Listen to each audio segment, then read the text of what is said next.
Color Out of Space is a 2019 American science fiction film that stars Nicolas Cage, and it takes place in a farm that is based on alien life form activity. In the wake of his wife Teresa's mastectomy, Nathan Gardner moves his family to a farm where he attempts to grow tomatoes and raise alpacas for their milk. One night, a glowing meteor crash lands in front of their yard. The rock emits in an earthly color which distorts the world around it and causes Nathan to detect a horrific smell. The next morning, the meteor is no longer glowing and it is crumbling to dust, leaving the family open with more answers and a shocking experience ahead of them later on. You gonna be honest with you, I didn't like this movie. Yeah, I didn't like it that much. The story basically just starts off how I mentioned. Nathan Gardner, which is Nicolas Cage, he has a family, and they're in a farm, and things ends up being normal until one day a meteor crash lands, and it begins to cause an alien life form activity around the area, which cause them to have trouble with the atmosphere. There's some type of chemicals that's alien life form detected into their water and stuff. So as they drink it, it begins to inflect on how they react towards themselves.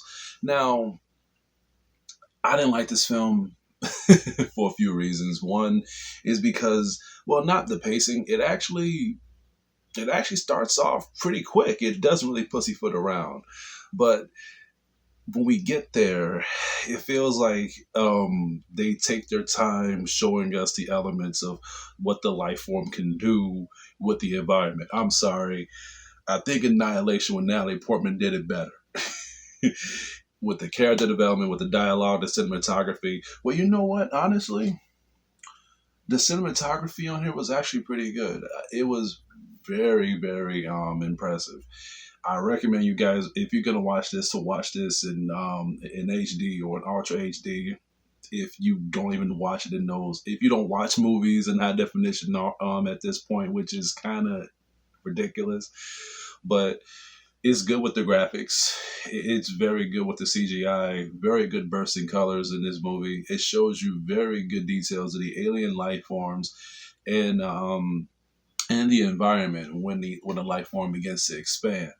Now, as for the dialogue and the characters, I'm gonna just go ahead and start off with the daughter and the son. Well, typical fiction movie when it comes to horrifics and trying to get things situated. They always have the children doing dumb things when it comes to, well, these kids are teenagers. So the younger they are or the older they are, the more predictable or the less predictable that they pretend to be, right? Well, not in the case of Hollywood, because let me give you the biograph of how kids react when it comes to horror films or fiction films or sci-fi films. The kids are around 6 to 10 years old. They're going to ask a lot of questions, walk into a lot of dumb things, and be clumsy, which makes the plot expand. And I understand that, but we need to be more creative. We begin to, like, I don't know about you, but when I begin to see kids in movies like this, I think they're about to fuck things up more. And I want to be wrong on that aspect. But these kids are teenagers. So what's the difference between these kids? Well, apparently, they're older and they smoke weed. That's the only difference. Other than that, they expand the problems, and not only that, but they end up making things more problematic to their parents. They don't listen to their family, and the brother and sister hardly listen to each other. It's predictable. I kind of wish I was grown into liking the daughter and the son more, but apparently they kind of fell flat. Only thing that kind of stood out was the mother and the Oh wait, there is a little boy on here, isn't it? Well, I actually forgotten all about him. Wow, I actually take that back. He is actually one of the main causes of the expansion of the of the whole alien life form. So yeah, he's younger. So I actually am correct. There's 3 kids, and he makes things a hell of a lot worse. He actually gets in contact with the life form, and damn, am I spoiling it for you? I'm so sorry. But um, to prove my point, when you watch films like this, you know what to expect when you see children. I mean, The Quiet Place has done it. In the beginning of the film, had a little kid, end up making things problematic for everybody else. And I understand they did that just so we can be aware of what they're going to get themselves into later on to the film. But why have a little kid do that? Why couldn't be an adult, or why couldn't they have a more creative sequence of how we be interacting with these monsters and how things are ran when it comes to them being on the edge of their seat? Because a kid can do it more simple, and with Color Out of Space, it proves that point. Obviously. Now to the mother and father. Now, Teresa Gardner, which is played as Joey Richardson, I loved her character. Her character was very believable. She didn't really do too much into the film because it was more focused on Nicolas Cage character, which is Nathan Gardner. Nathan Gardner's character. If you're gonna watch this movie for Nicolas Cage's performance and his history of him being over the top, you are going to be a little disappointed because he's more of a calm, steady person. He has a family, and I guess they wanted to make him be more steady and more subtle. Anybody could have done Nicolas Cage's role on this film. Anybody could have replaced him. Now let's just be honest here.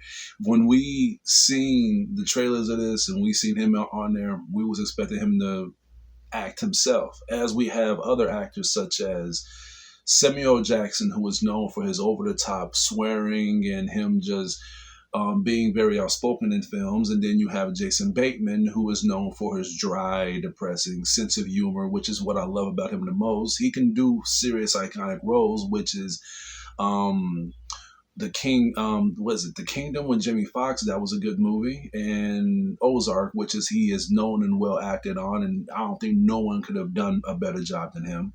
But you have Nicolas Cage, who is known for breaking the fourth wall and just screaming, "Stay there!" It's you're not gonna get that much on it in here. You do, but it's not as much as we intended. As his life is in danger, as his family is in danger, and we see very little of that. But not enough for us to be completely satisfied to hold the movie down to its narrative and to its issues. But the performance that was done to the mother and father, I believe that they did a pretty good job. It was pretty believable.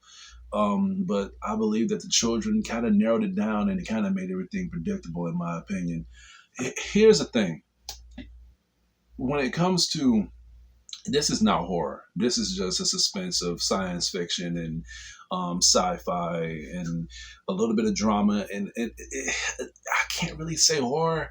It has thriller, but it's not really to the point where it's scary. It has very good cinematography, very good CGI.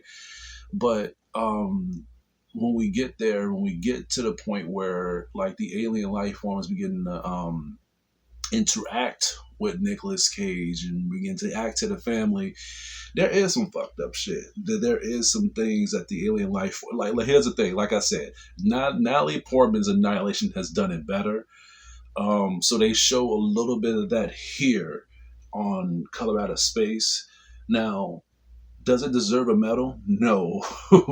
When you do alien life form movies or science fiction films, that's what you start from, of how much can you put in the film to make us entertained. We will be entertained when we see that, but for what it was given to us before the package was delivered, it kind of falls flat. I liked what they showed, but overall, the whole package of the movie, it did not do well for me, in my opinion. I do not want to watch this movie again.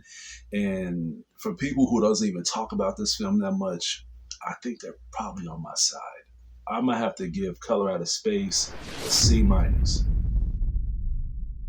Yeah, that's basically all I have to say about the film. It's enjoyable in some aspects, but like I said, when it comes to the dialogue and the character development, it's not clever. I feel like it's pretty predictable, especially with the kids aspects. Look, I'm sorry. I'm sorry if this is a dull review for you guys, but I'm getting tired. I don't mean by getting tired of the reviews. I mean like I'm getting tired of watching these suspense films that has children, and when you see it, I don't know about you, but when I see kids in films, I instantly get pissed off because I know that they're just there to just boost up the situation to make shit a hell of a lot worse, and then the parents don't do anything about it, even though they know that are the main parts of the problem. Now, to be fair, Nicolas Cage as a father, he does try to ignore certain things that's happening, but at the same time, you have a full household, so you would think that at least somebody has some sense. Out of every horror movie I've seen, there's always been at least one or two people that doesn't want to believe the conspiracy of what's going on, but everybody else tries to wake them up. Paranormal Activity done that. Scream has done that. I mean, we can go on and on. Nightmare on Elm Street, Friday the 13th. But with this one, it felt like everybody was kind of not trying to believe the conspiracy, what was going on, and I felt like this could have been done a lot better. And when that happens, we all don't be in tune either. That's just my opinion. I wasted too much time anyway. Anyway, that's all I have for today. Please stay tuned for more of my reviews and upcoming videos coming your way. This is TTT, your critic teacher, and you guys have a good day. I gotta work on a better introduction.